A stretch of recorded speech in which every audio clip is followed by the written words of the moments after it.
Why do you say that, Father? You aren't afraid, are you? No, but I respect some of the superstitions of others. Often they are founded in fact.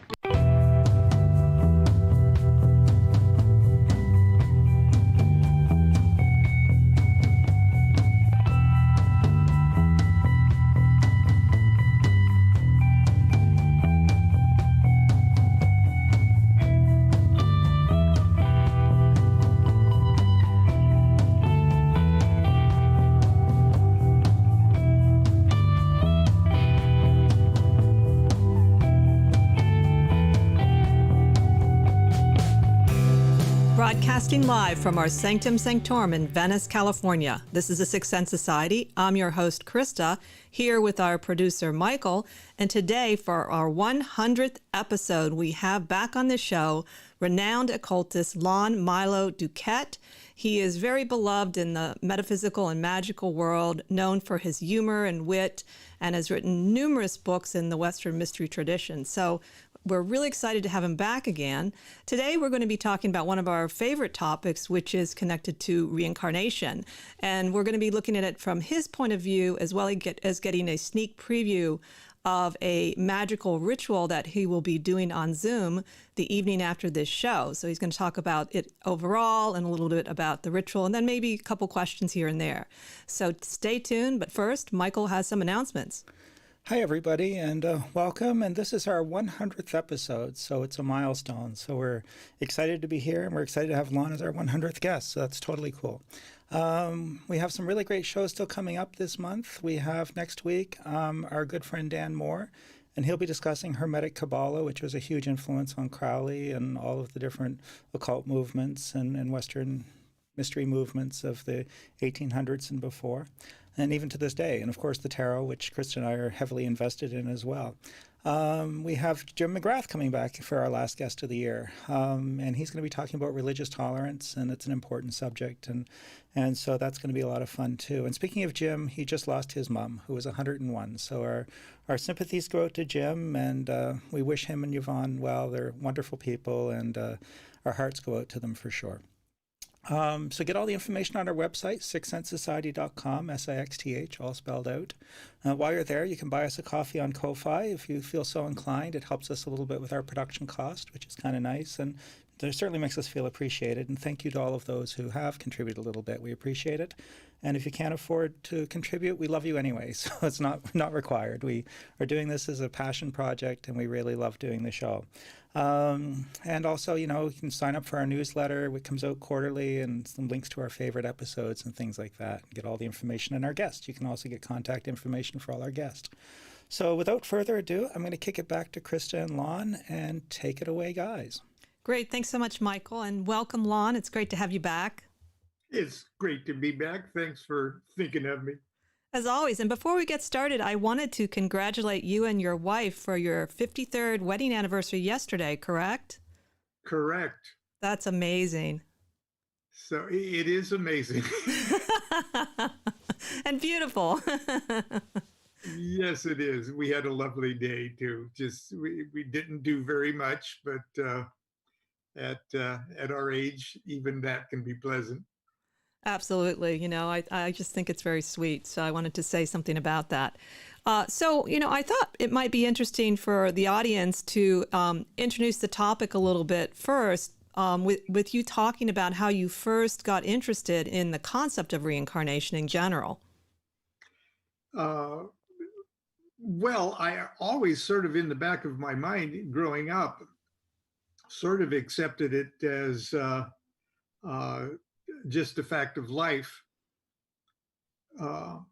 When I was about 2.5, I guess, just when I was starting to walk around and become mobile, I had a pain in my leg, a pain in my hip, and of course they were totally freaked out because this is around 1950, and they were afraid it was polio.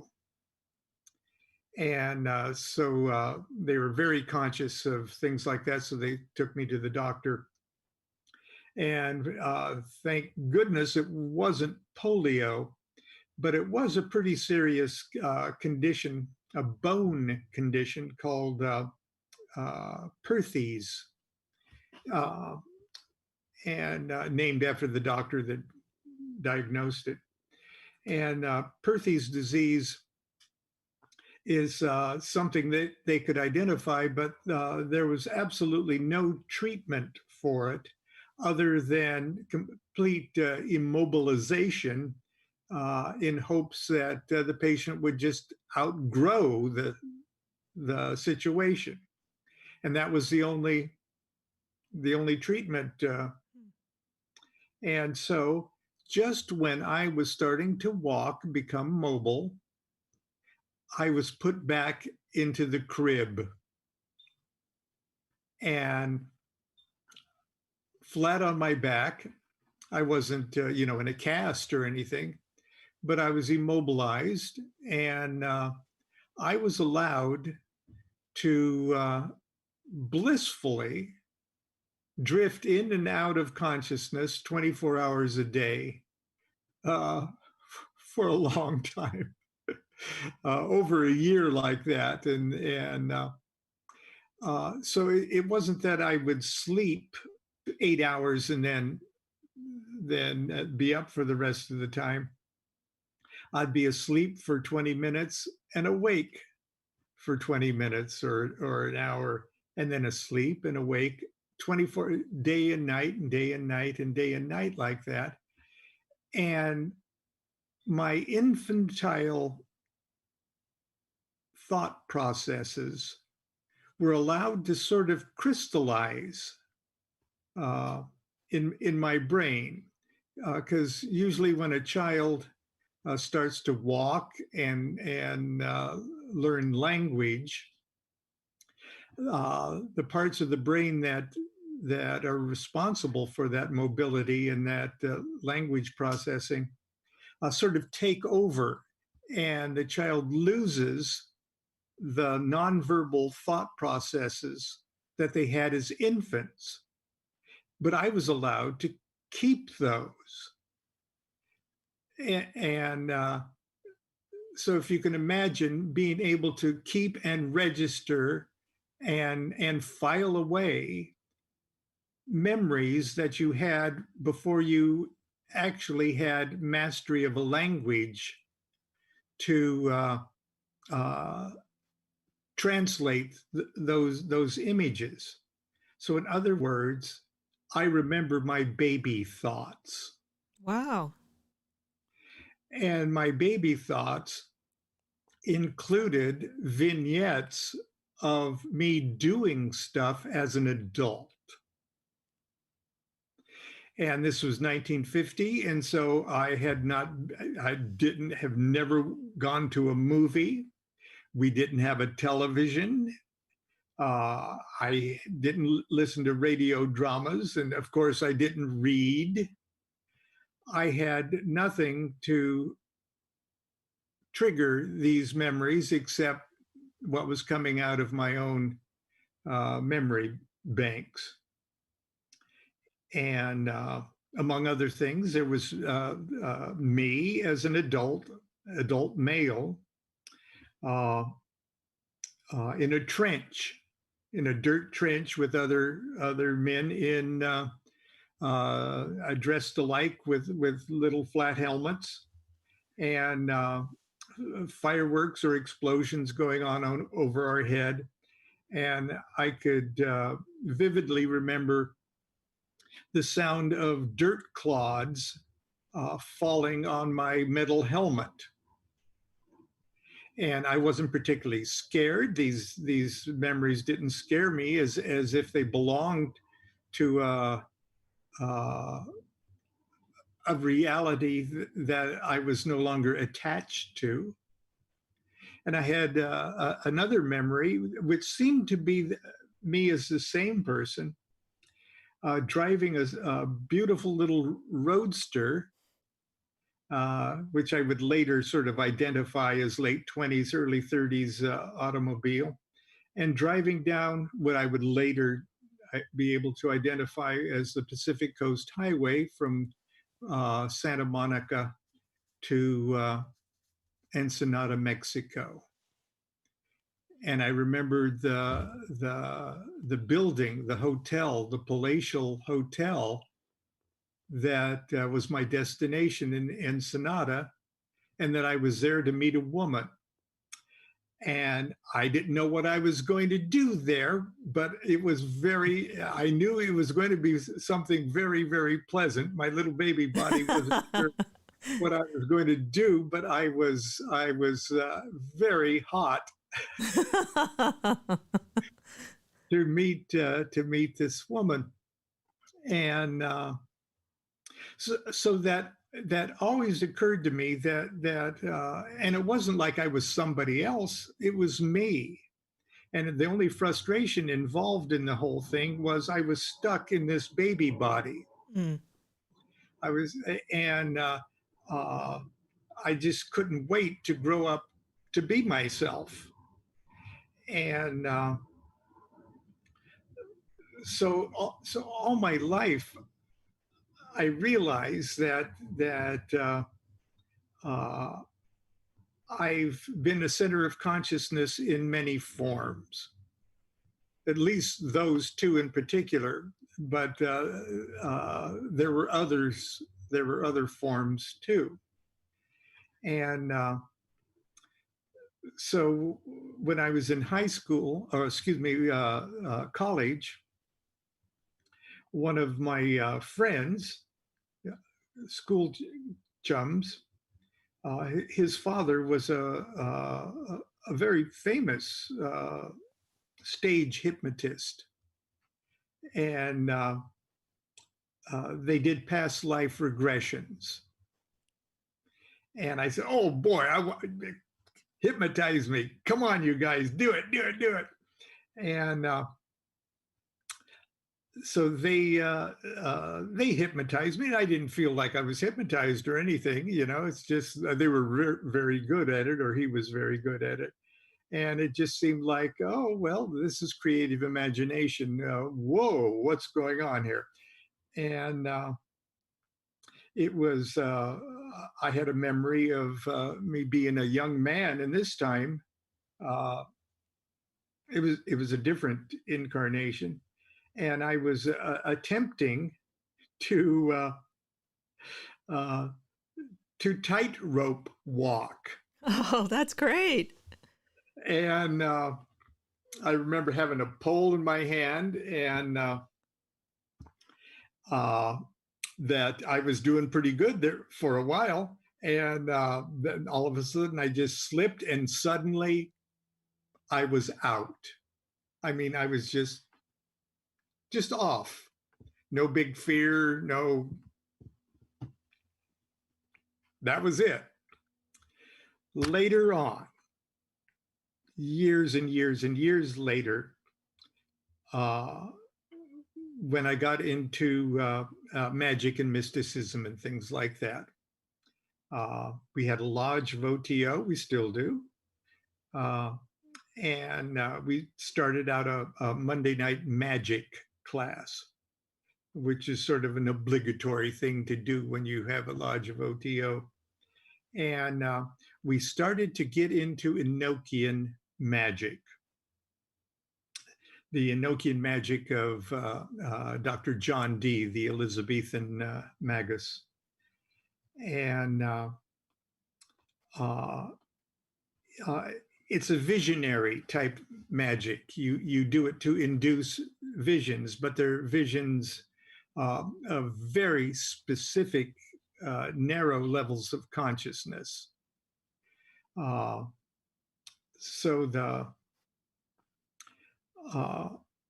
we were working on the angels that were involved in this little thing right here, which is called the Tablet of Union, which is sort of the master tablet.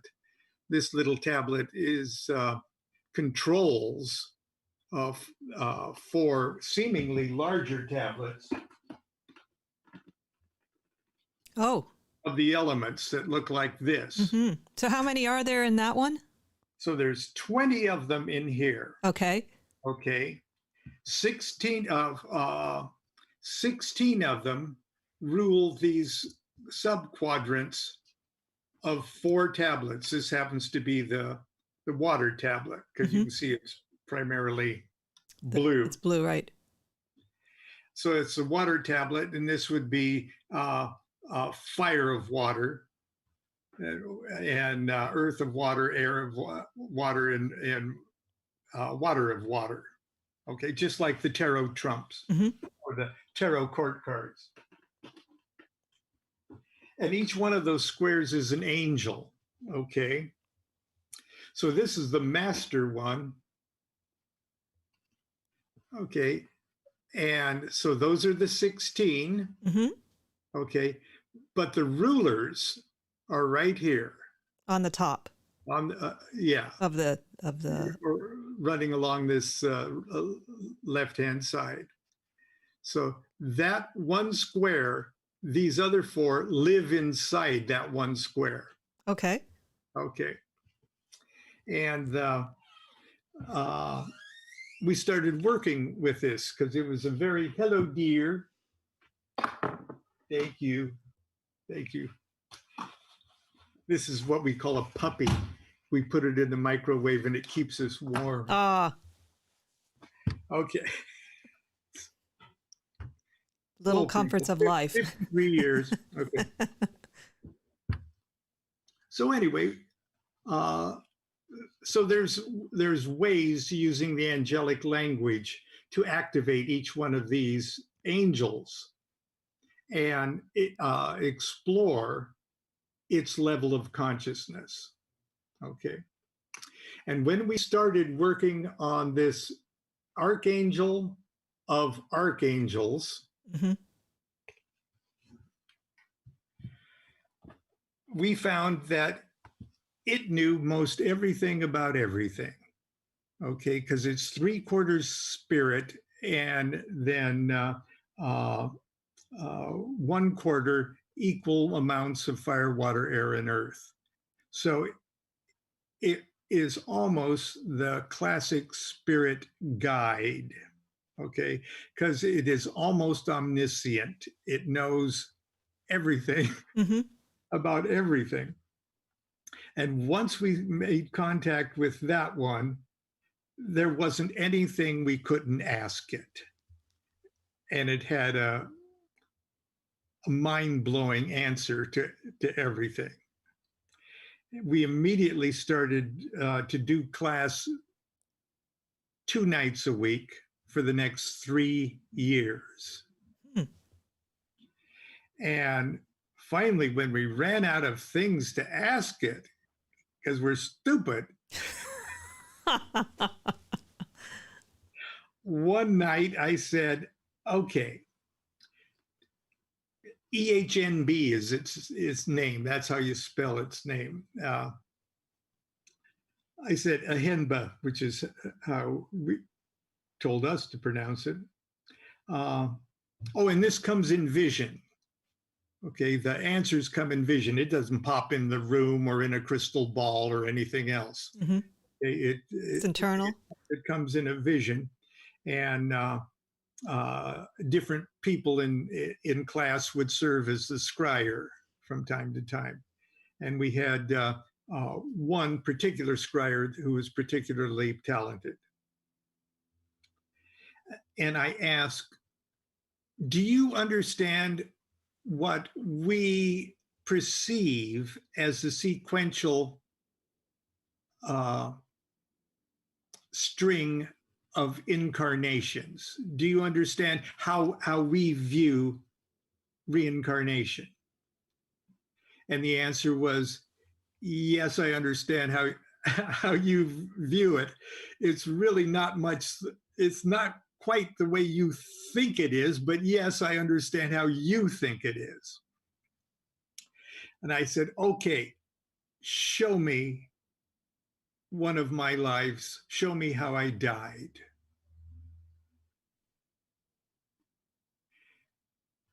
And the scryer, who was David Wilson at the time, because he's not David Wilson anymore,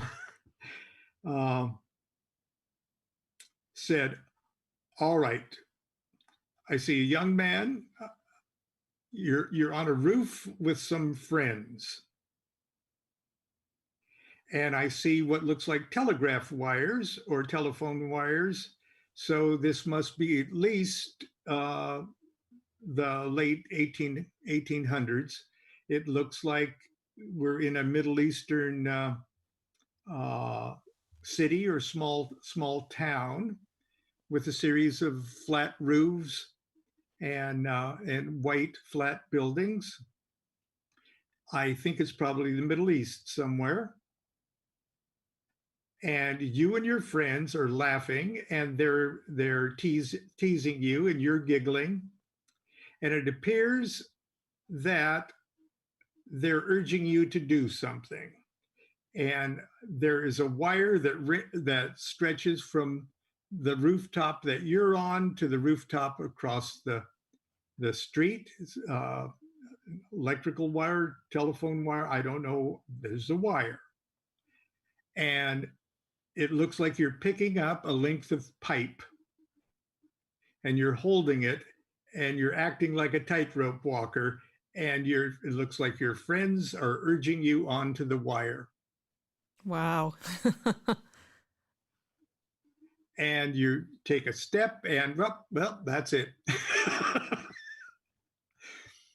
And until that moment, I didn't even remember the past life hypnotic regression. I had put that out of my mind at that point, it had been over 20 years. And then it came back to me. That is pretty much what happened to me in the past life reading. So from that moment on, for the next 3 years, it was like time bandits at Monday Night Magic class, because everybody wanted to explore their previous incarnations. And the bottom line from what I drew from that is that everybody has a whole library, a litany of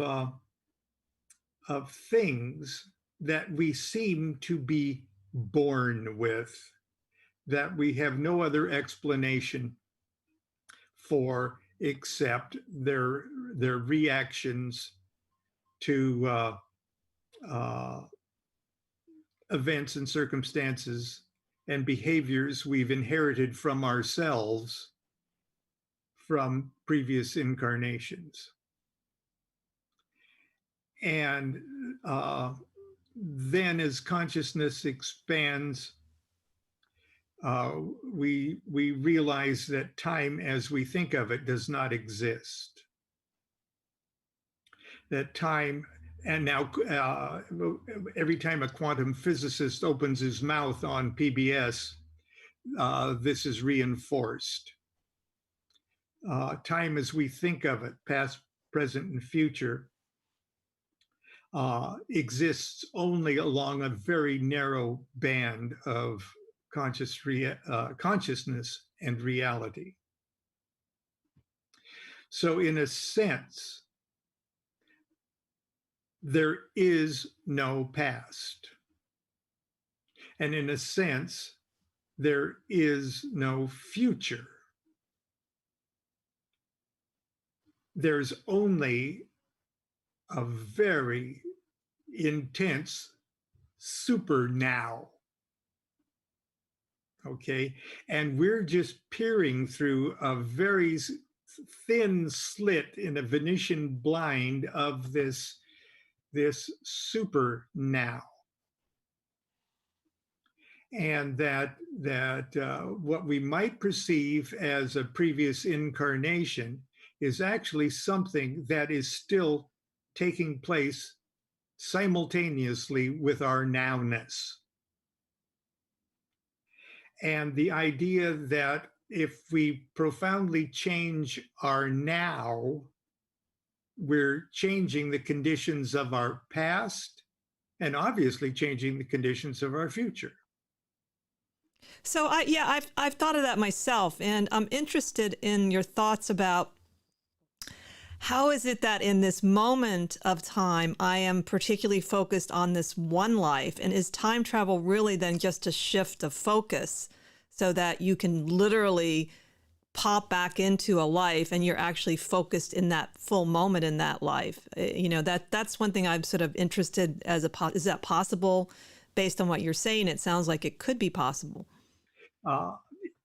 It's hard to imagine that it is not possible. It's hard to justify that it's not possible. And we could have an infinite number of self-identifiable nows going on simultaneously, and all we would have to do is shift our focus to that one or another. So we don't have enough processing capability in our meat brains to properly appreciate that. And so the techniques that magicians have used over millennia, in a way, are just ways to trick ourselves trick ourselves into shifting our consciousness from one thing to another. The idea that, in a sense, as long as we're thinking in terms of past, present, future, it seems like we're, in a sense, slaves. We're trapped in the cause and effect cycles that our past behavior has locked us into, when probably on a more practical level, we can unlock that trap by changing the conditions, the attitudes, and the thoughts of our nowness. And so the idea that if we had an idea of what are the past events, so-called past events, that are triggering our behavior right now, we might have a better idea of how to change our now in order to change that past. So would one example of maybe knowing what that is if you are, for instance, really triggered by certain historic events more than others, and particularly ones that aren't part of your ancestry? So say I'm reading a book and I get really angry about an event that I have no connection to. Would that be a possible past life happening? Yeah. And the ones that the way you do have control over that is your own particular stream. Okay, it'd be. I'm not saying you could change the past so much that the bomb wouldn't have been dropped on Hiroshima, okay, but certainly your personal processing of the circumstances of that event, you have total control over. And in the West, anyway, for the last couple thousands of years, it sort of has been. The attempt has been made to help us overcome this by this concept of forgiveness. Okay, how forgiveness of something that bad happened to you, or some sort of the Christ message, the St. Francis message. First and foremost, you forgive yourself. Okay. That neutralizes a whole bunch of the past. Okay.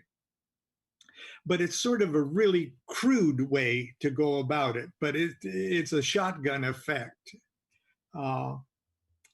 that, in a sense, that neutralizes it. Now, Aleister Crowley said something that just totally blew my mind, and I said, nah, that can't be. And he says, look, yeah, reincarnation's real, but it's not like any of us think, just like that angel said. He said, if you think that you've been a previous incarnation, even if you think you've been Cleopatra, if you have a feeling that the momentum of your life that you came in with and the duties that you have to do to yourself and the world going forward, if the momentum of your growth, if the momentum of your evolution, spiritual evolution is such that it helps you to think that you were Cleopatra, go ahead. Be Cleopatra. Okay. And at first I thought, well, that's just Crowley being so super cool and being super Crowley. But no, he's right. Okay. If you think you were Cleopatra, and for a good reason, and if it fits your the momentum of your own evolution, and you use it as a tool to push that forward, do it. Make it real. Because ultimately, everything that is real to us, we make real. That's interesting. I also really liked what he had to say about, I think it's in Magic and Theory and Practice, the magical memory. My father is trained in past life regression, so he practiced on me when I was 20. And I was exposed to the whole past life thing very young, but I really didn't follow up with it in a lot of ways. And then I was a little bit turned off by how people were using it. And I think reading his take on that, I really liked that concept of remembering our past lives for our true will to continue the work, and that can be very helpful.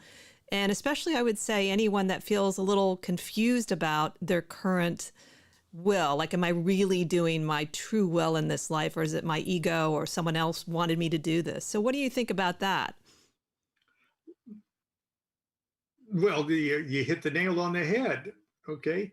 The idea that you would use any concept as a crutch or an attempted escape from doing your will, of course, is not good. It's not helpful for you. It'll do no good to think that you're Cleopatra if you're hiding in the romance that once you were great and now you're and now you're not so hot, so it truly depends on what you are going to do with this information, or even this concept. To call it information suggests that it's some kind of provable, demonstrable, scientific, provable thing. Mm-hmm. But the whole idea of magic is not to run away from yourself, but to discover yourself. And discovering yourself is sometimes or is often painful. Like when you go back to read an old diary or something. But it's good in a way. It's a growth experience. Using the diary as an example. If you've ever kept a diary, especially when you were an adolescent, and then years later, when you're grown up, you read your high school diary, you run across it and you open it up and you read it and you cringe. Your face turns red. Your ears, like they turn to fire. You look around and see if anyone's looking at you. Okay, you want to tear it up. You don't want anyone ever to see your naked soul as an adolescent. Well, when you're shown your own previous incarnation, that's how you feel.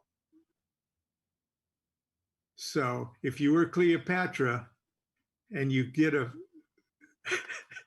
if you get a legitimate vision of your life as Cleopatra, you're going to wish you weren't Cleopatra. That's interesting. I never thought of it that way. I'll never say it again. Okay. That's okay. And that feeling, that self-recognition of, oh my God, have I grown out of that? Okay. You didn't even know that you've grown until that has happened. Okay. So yes, it was hard to read that diary, but you just mutated yourself into a higher level of consciousness by that painful little embarrassing self experience. Yeah, I think that people have sometimes a very odd view of what reflects consciousness evolution in a person, as if somehow it would be always outwardly displayed by a person being famous or successful or notable, when it could be the exact opposite, somebody living a very simple life and very profound life that has influence in its own way. And I guess that's our ego, wanting some kind of outward acknowledgement. Yes, I am progressing. Yeah. Well, it usually comes after a traumatic experience of some kind, but so in a sense, that's what we're going to try to do, sort of in a virtual magical ceremony tomorrow night. Yes, I wanted to tell people the name of it is Reincarnation, a Magical Ritual to Discover Unresolved Issues for Previous Incarnations. And can they still register for it? They can still register. I would hope they would do it pretty soon, because there's a little mechanism of when they register to when they get sent their things, and so yes, please register immediately if you're going to do it. It's on your Facebook page. It's easy to find the link, and it's only $25. It's very reasonable. So I think it sounds really very fascinating. And it's a ritual that developed out of the work you did in your magic classes. Yes, and it's a visionary thing. The person doesn't have to do anything but sort of pay attention and sit back, relax, and I'll spend the first part of the thing sort of talking about it and saying what we're going to do, and we're going to call up this character right there. So people that are listening on the podcast version afterwards, could you describe that a little bit, what you're holding in your hand? We also have this is the Enochian tablet of union.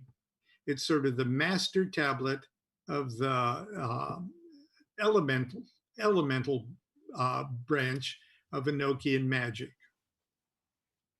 So these characters right here, the horizontal lines, would be sort of the equivalent of what Kabbalistic magicians think of as the four major archangels.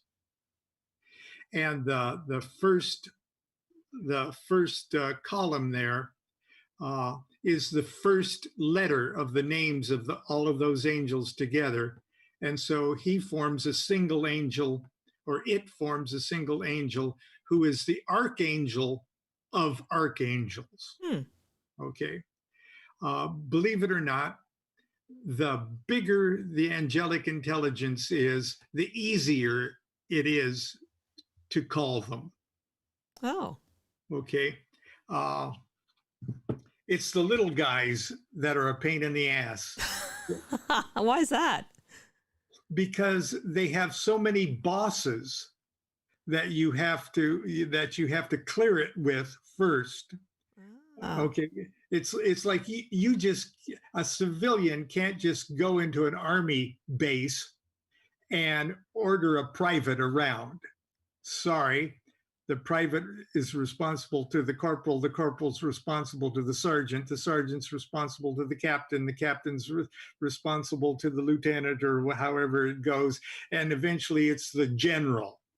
Okay. This is the general of generals. Okay. You can drive into the army base and drive right into headquarters and say, I've got an appointment with General so-and-so.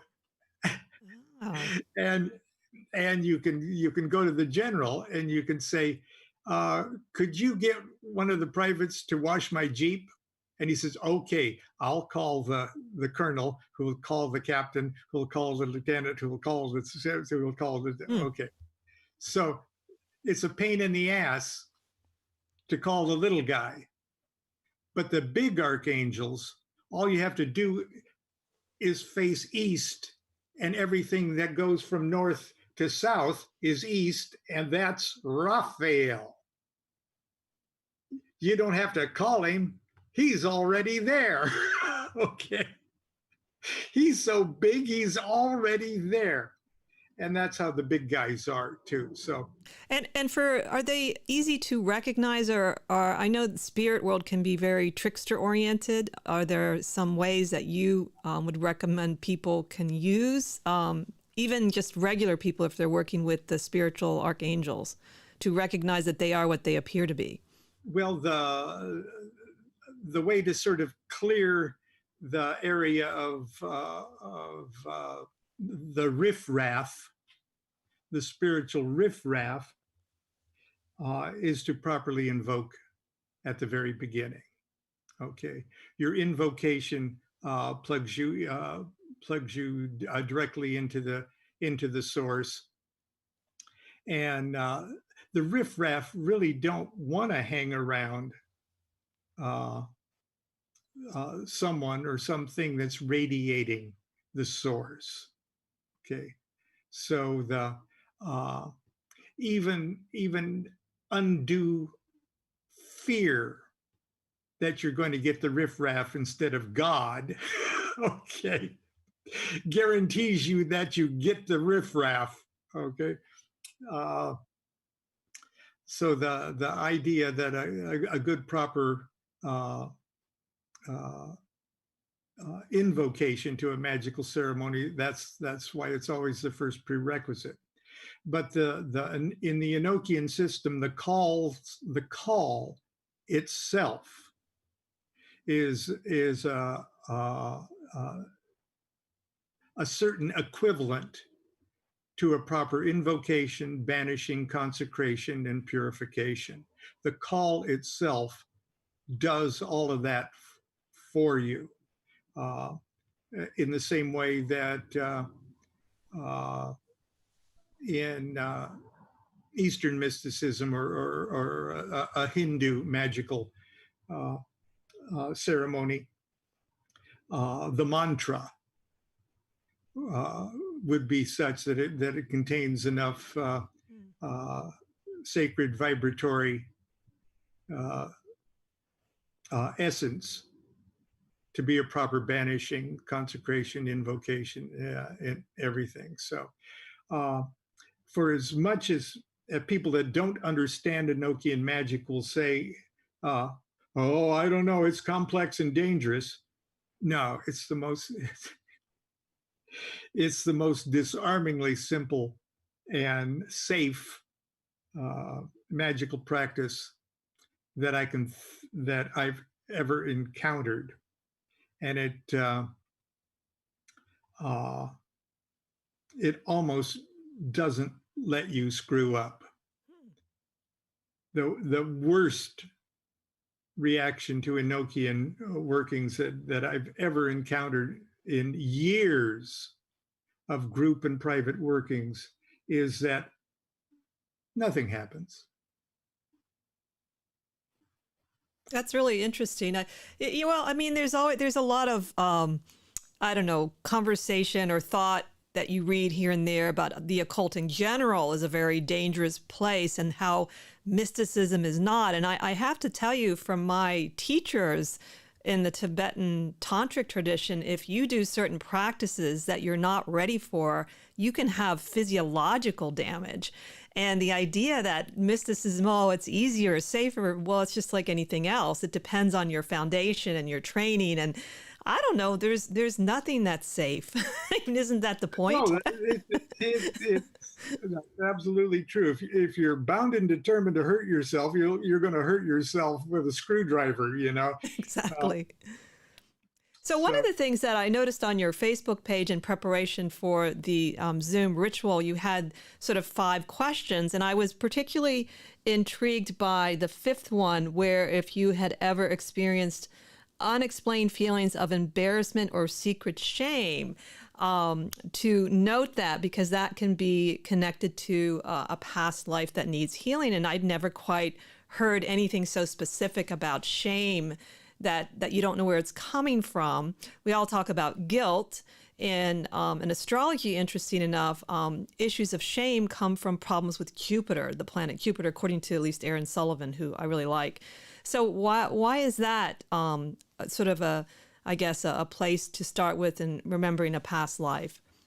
Well, we touched on it briefly when we talked about the diary, your old journals. Okay.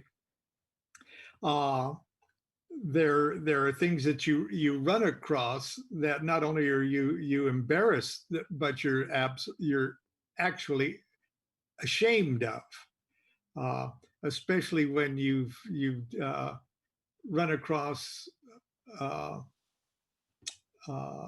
events where your ego has blinded you so much, or your greed, or your need for revenge, or things in your past that you go, oh, I'm so ashamed that I acted that way. Like in, I guess, 6th or 7th grade, I, for some reason or another, some weird reason, for a while, I bullied a schoolmate. And there was in a way, even as I was doing it, I was hating myself. And I wasn't bullying him, really. I was bullying myself through him. And it was so unlike me that I felt ashamed even as I was doing it. And but it was just one of those things kids do with other kids. And when I started to write songs and things like that, one of the first songs I ever wrote was, James Thayer, I'm sorry I bullied you when we were young. Okay. And if I would have been keeping a journal at that time, I would have, and I read about it right now, I would go, oh, I am so ashamed of myself. That was wrong in so many ways. And the idea that you could run across a memory that you've pushed out of the forefront of your incarnational memories for maybe 4, 5, 50 incarnations, but it's still there. And I wasn't free from myself until I recognized how wrong that was. And I found a place where I could actually forgive myself for doing that, to face it for what it was, and just imagine that you have 50 million of those left over from 10,000, 20,000 incarnations. Even coming to grips with one of those issues from even one of those incarnations to help explain your present behavior and the need for you to eventually neutralize that baggage is worth pursuing. That does seem to be a very common use of past life regression, and a very helpful way of, they've even, I think, proven in studies, even if it wasn't real, going back and regressing to this memory has a powerful effect on people in terms of healing, that the result is real. Even if that wasn't real, the results are real. Right. Do you remember the Jane Roberts series of books, Seth Speaks? Okay. Yes. Seth was so wise. I love Seth. I'm probably paraphrasing this terribly, but Seth said, okay, you got something stupid going on in your past, so something you're ashamed of that you just totally screwed up. Okay, go back and fix it. Just fix it, replay. And that's when it dawned on me, yeah, you can go back and fix a mistake. Mm-hmm. That will immediately, relieve you from the continued reaction. The baggage, you'll drop that baggage. You got enough baggage going on with the stuff you did yesterday. Okay, you don't need that. So you were an idiot back then. Go back, replay it. Okay. That's when I knew, Seth was hip to this fact that the past is illusionary.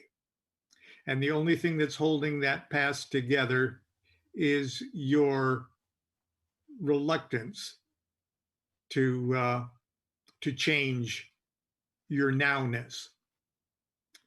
So hopefully that's this little ceremony will give us 5 or 6 minutes alone with ourselves and this angel to get a glimpse, however our visionary prowess will allow us, of a specific event in a previous life that is still having effect on us in this life. And then what you do with that information is up to you. It's always the case, isn't it? Yeah. What you do with the information. I once did a tarot reading for a woman very early on.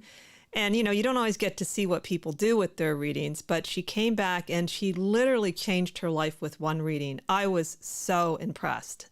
And I've never done that in one reading. And I mean, especially from someone like me that probably didn't know what I was doing at the time, though I was very honest. I will say I've always been very honest with what I can do and cannot. But she wanted to change. She just took it and it resonated with her and she ran with it. And that little piece, if I knew what made people get turned on like that, I could make $1 million. I don't know what it is. It's an enigma to me. What is it, that point you reach where you've had enough, or you want more, or you really want to change, and it seems even effortless? Well, I read tarot cards too, in my own way, and a great deal of the conversation is actually finding out what the question really is. And because all of the magic of divination is done by the client, all of it. The best we can do as tarot readers or diviners is get them to understand what it is they want to know. And then for us to get out of the way and just provide. Because when somebody knows exactly what it is they want and need to know, the answer is screaming at them from all directions.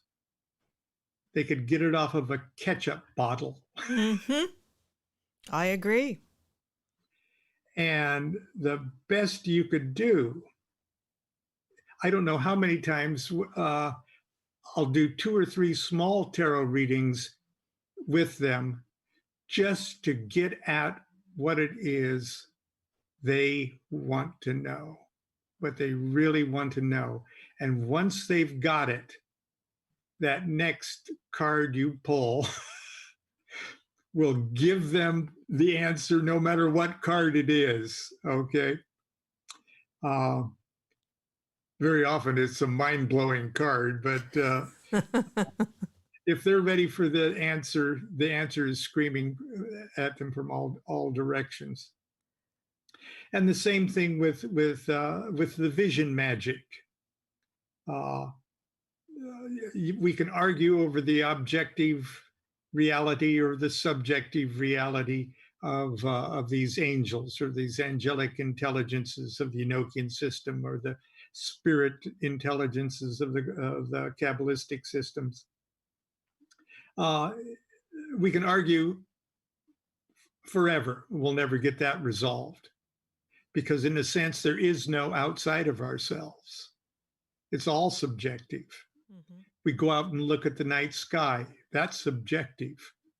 The sky might be out there, all right, but the fact, how we're processing the effect of that sky on us is totally 100% subjective. Mm-hmm. So for all intent and purposes, on a magical level, there is no outside of ourselves. That's why I always said it's all in your head. You just have no idea how huge, how big your head is. So we're almost down to a minute before the end of the show, and I just wanted to give a shout out to the people that have been just commenting: Tree Marie and Holly Lindblom and Spartan 246. They've been enjoying the show and listening and just making comments. Wanted to let you know, Lon, and wanted to thank you again for coming on. We just love having you, and I hope you get a lot of people coming to your Zoom ritual workshop tomorrow. I do too. So thank you, everybody, for listening, and we look forward to next week when you rejoin us and we continue to explore the esoteric and the obscure together. Have a great week.